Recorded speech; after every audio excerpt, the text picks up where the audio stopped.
Chest and shoulders are an important part of the elite physique. It kind of finishes everything off. You're going to build those nice round shoulder caps. You're going to have the appearance of a smaller waist, a nice chest. You work back hard, it's time to work chest hard. Creating that balance and that flow and that symmetry is so important.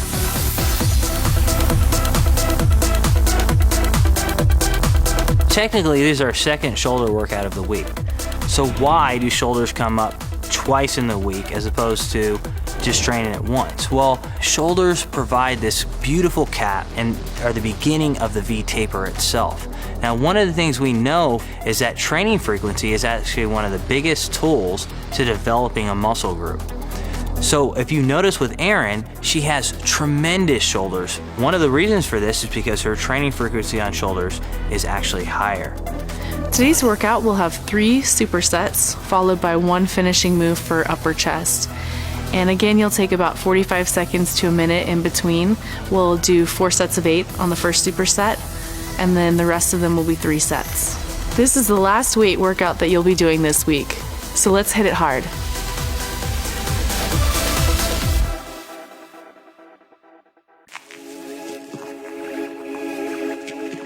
There are a number of methods and training philosophies that Erin has put together for this workout today.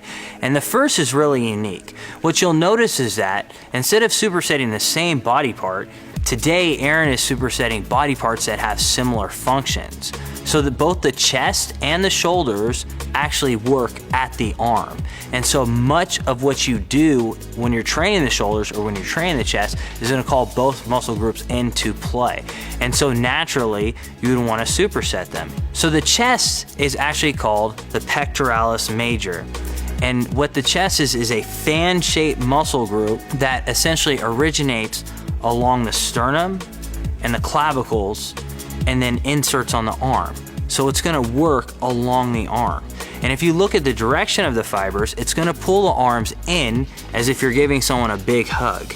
And so essentially any flying movement is going to target the chest, and any pressing movement that's bringing your arms across your body is also going to target the pectoralis. The chest is huge for an elite physique in that it gives you the development on the whole front aspect of the body. But in addition to that, it plays such a functional role in any pushing motion and any striking motion that you're actually going to perform. The chest is going to be involved.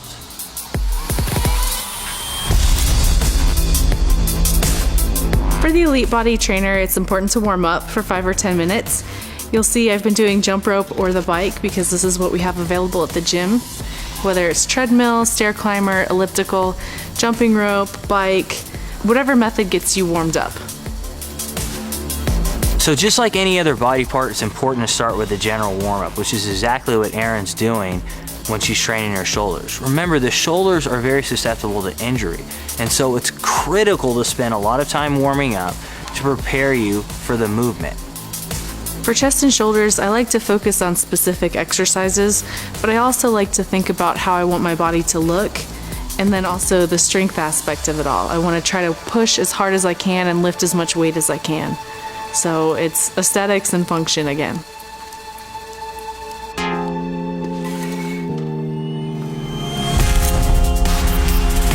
The first 2 exercises that we'll be performing today are flat dumbbell bench and seated military press.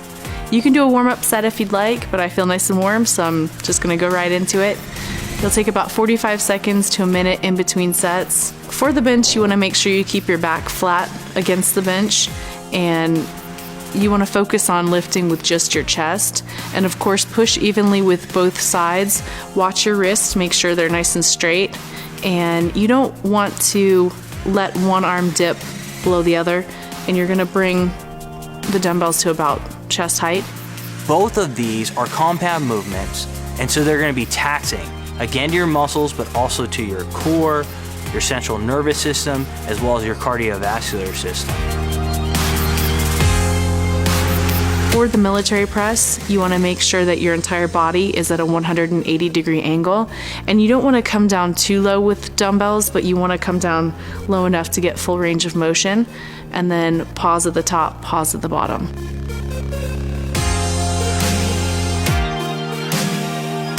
For these two exercises, chest should be a little bit stronger than shoulders, so I've picked a heavier weight for chest and a lighter weight for shoulders. When we look at the repetition range that Erin selects out, one thing I want to point out is that Erin is selecting a heavier repetition range. So last time in the shoulders and arm workout, when she trained her shoulders, much of her repetitions was in a 10 or greater range, but now she's training heavy in 8 repetition range. This is because Erin is using what is known as periodization. So what is periodization? It's the present and the future of bodybuilding and sport. It's programmed variation, and it says that we have different muscle fibers in our muscle groups, and that in order to target them, you want to use different repetition ranges. Also remember, you're not born knowing how to recruit the larger muscle fibers. You have to train your nervous system to do that. And how do you do that? You train with heavier weights.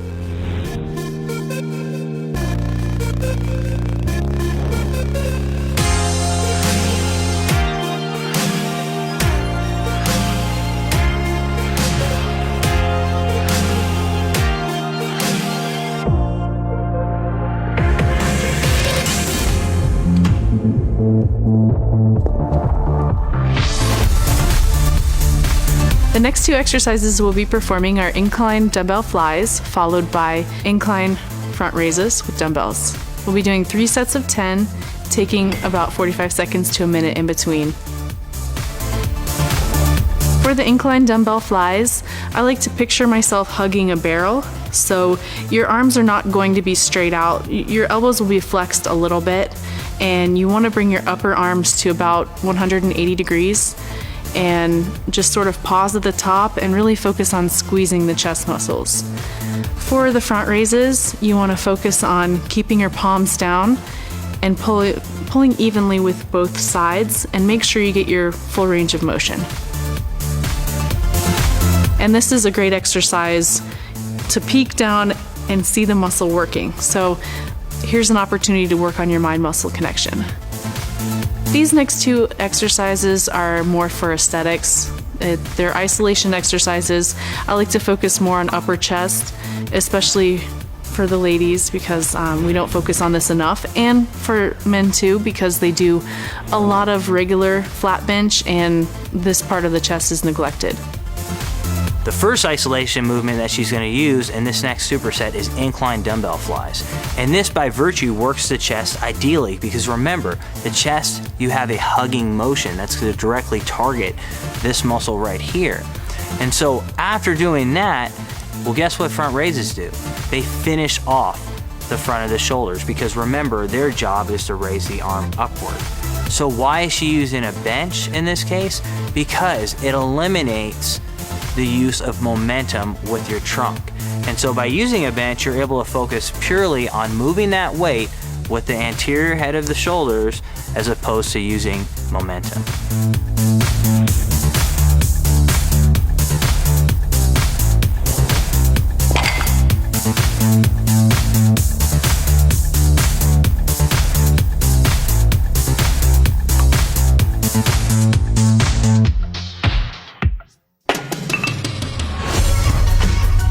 For the next exercises, we'll be doing incline dumbbell bench, followed by standing lateral raises. We'll be doing 3 sets of 10 and taking about 45 seconds to a minute in between sets. For the incline dumbbell bench, it's important to bring the dumbbells to about chest height and pause at the bottom and really control the dumbbells. Keep those wrists nice and straight and keep your back flat on the bench. This is an absolutely perfect superset, and I'll tell you why. Because incline bench first targets the upper chest, but in addition it targets the front deltoid, so the front of your shoulders. So you're working the chest, you're targeting the front of the shoulders, and you've pre-fatigued them. But standing lateral raises are going to target that cap on the deltoid. So it's perfect to isolate that cap, to create a mind-muscle connection with those side deltoids, and again, to work on the beginning of that V taper. And for the standing lateral raises, as with any standing exercise, make sure you don't bounce as the reps wear on and you get a little bit tired. So maintain that proper range of motion and good form.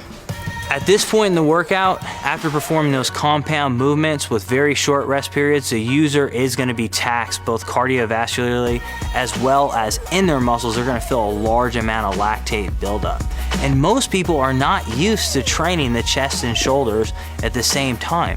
This means that their shoulders are going to feel very fatigued, even in comparison to the first workout. There'll be a lot of burning sensation, which is that lactic acid buildup. There'll be a lot of blood pooling in the muscles. But what again, one thing we know, and you want to remind yourself, is that's important for fully developing the muscle itself. You can either use a mirror or not, and I have mixed emotions about it. The mirror, of course, you can check your form, but I think not using a mirror really helps focus that connection between the mind and the muscle, because you don't have something to check, and you really have to think about your body and kind of just focus within. So it's kind of up in the air. I've been to gyms that have mirrors and gyms that don't, and I tend to have a better workout when I can't see myself.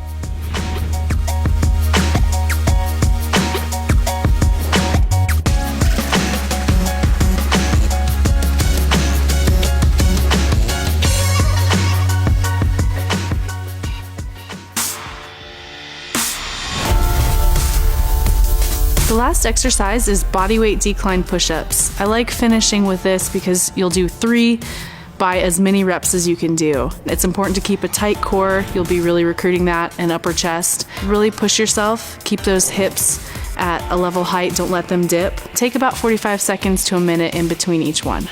This last exercise is a burnout, and then it's also a way to challenge your mental toughness. You'll want to quit after 2 or 3 because you'll be fatigued from the previous exercises. Just push through and take that 45 seconds to a minute, regroup your thoughts, and hit it hard again.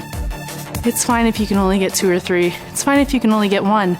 If that's the case, I would suggest just moving to the floor and doing standard push-ups, or even push-ups on your knees. So there's always a starting point, and there's always a way to make the exercise harder. This is challenging because it's going to target the upper chest, and we've already hit the upper chest pretty hard. I feel like it recruits more core, and it adds a stabilization element to the exercise.